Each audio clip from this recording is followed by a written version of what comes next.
O mga kababayan, matapos silang lamunin ang pondo sana na ibibigay sa PhilHealth, yung pondo ng Land Bank, yung pondo ng DBP, ngayon mga kababayan, nabuking! Nanilapan na rin nila pati pondo ng PDIC! Mio Marimar, ayon dito kay Atty. Topacio mga kababayan, kanilang natuklasan na 117 billion pesos na supposedly reserve ng PDIC mga kababayan. Yung PDIC po mga kababayan ay yung Philippine Deposit Insurance Corporation na pinapatakbo ng gobyerno na nag-a-assure sana mga kababayan sa mga depositor sa bangko na in case mabankrupt ang bangko ay protected ang iyong savings. Example na lang, mabankrupt ang Land Bank mga kababayan. Example lang ito dahil kinain ang pondo ng Land Bank at nilagay doon sa Maharlika Fund, mabankrupt. Tapos mayroon kang deposito. Ang PDIC mga kababayan, ang magre-refund sa iyo niyan. Dahil hindi mabayaran ng bankrupt. Example lang po yan mga kababayan Yan ang purpose ng PDIC. Pero subalit datapwat, pati ang reserve na pondo ng PDIC mga kababayan, 117 billion pesos, ay nilapa na rin ng mga buhaya. So paano ka pa mai-insure niyan? Ang insurer na PDIC ay tinanggalan na rin ng pondo. Diyos mio, panoorin niyo po. Meron pa palang isang ginawa ang gobyerno. Walang katapusan sa paglapa ng pondo ng bayan. Na hindi rin maganda. Ano po yun? Hindi lamang pala PhilHealth. Hindi lang PhilHealth, hindi lang Land Bank, hindi lang DBP. Pati ngayon, PDIC. Ang kinuhanan ng pera. Para ilagay sa unprogrammed fund. Yung hindi pa nakaprograma mga kababayan na paggagastuhan ng gobyerno. Diyos mio. Tinatawag na AKAP. At most likely, ibibigay nila yan via ayuda na prone naman sa kurakutan mga kababayan. AKAP na ginagamit nila pangampanya. Meron palang kinuhanan pang isang ahensya. Ang PDIC o Philippine Deposit Insurance Corporation. Bakit mahilig silang lapain ang pondo ng mga insurance corporation mga kababayan o PhilHealth Corporation? Ito naman mga kababayan, Deposit Insurance Corporation.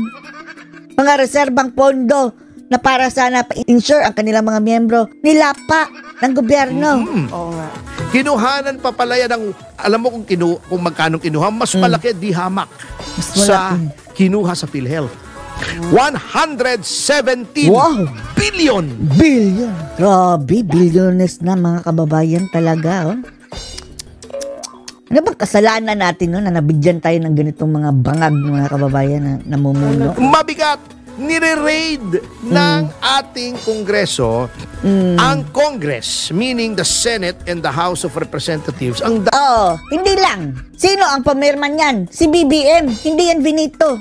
In short, ang ating gobyerno, Marcos administration mga kababayan, kasama ang kanyang mga minions. Dapat bantay sa insurance kaba ng bayan. They hold the purse strings. Sila ang dapat nag-iingat sa kayamanan. Mga insurance corporation mga kababayan ang nangyari ay bantay sa lakay. Yun ang masakit. Yun ang masakit. Para lamang mapagbigyan yung kagustuhan ng iba na magamit ang pera ng bayan para sa ayuda. Walang infrastructure, ayuda lahat. Upang ipamigay na magamit sa kanilang re-election. Sapagkat nangangamba sila na sa lahat ng pagkakagawa ng gobyerno. Ginagamit ang AKAP para vote buying. Para matabunan ang kapalpakan ng gobyerno, sabi ni Topacio. Ay baka matalo sila tong midterm elections at kahiya-hiya ang kasalukuyang administrasyon. Ganun ba yun? Kasi ang 2025, gitna yan di ba? 6 years ang termino ng Pangulo. So from 2022 to 2028. Yes. Yung 2025, kalagitnaan yan, parang referendum yan. Referendum. Dito nalalaman sa 2025 kung ang tao ba ay masaya sa kasalukuyang administrasyon o hindi natutuwa. Ang problema dyan mga kababayan, yung wala na tayong tiwala dyan sa yung ipapalit sa Smartmatic.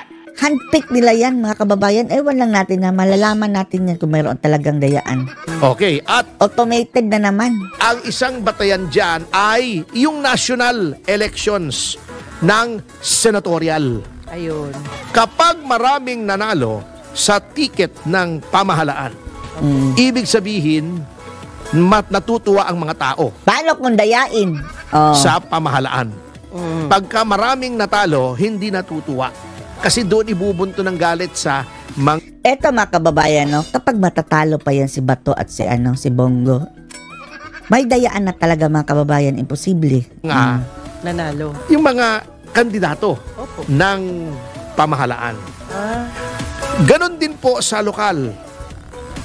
Doon nalalaman ang popularidad ng administrasyon. Balik tayo doon sa PDIC, Topacio? Ang PDIC ay nagbibigay ng seguridad Yeah. na anuman ang mangyari sa iyong deposito, up to 500,000 pesos Yes. ay ibabalik Insured. sa iyo. Correct. So kung pangkaraniwang tao lang ang deposito mo 100, 200, hindi ka nakakabahan. Kasi ano man mangyari, Protected. makukuha mo yung 200,000. Tama. Pero ito ang mabigat, kinuhanan ng 117 billion. 117 billion mga kababayan.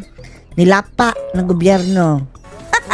Galing sa PDIC. Nag-insure mga kababayan ng mga deposito sa bangko. Ang PDIC dapat mayroong Hindi kayo na kontento? Ang ayuda, Diyos mio. reserba palagi ang PDIC ng 215 billion.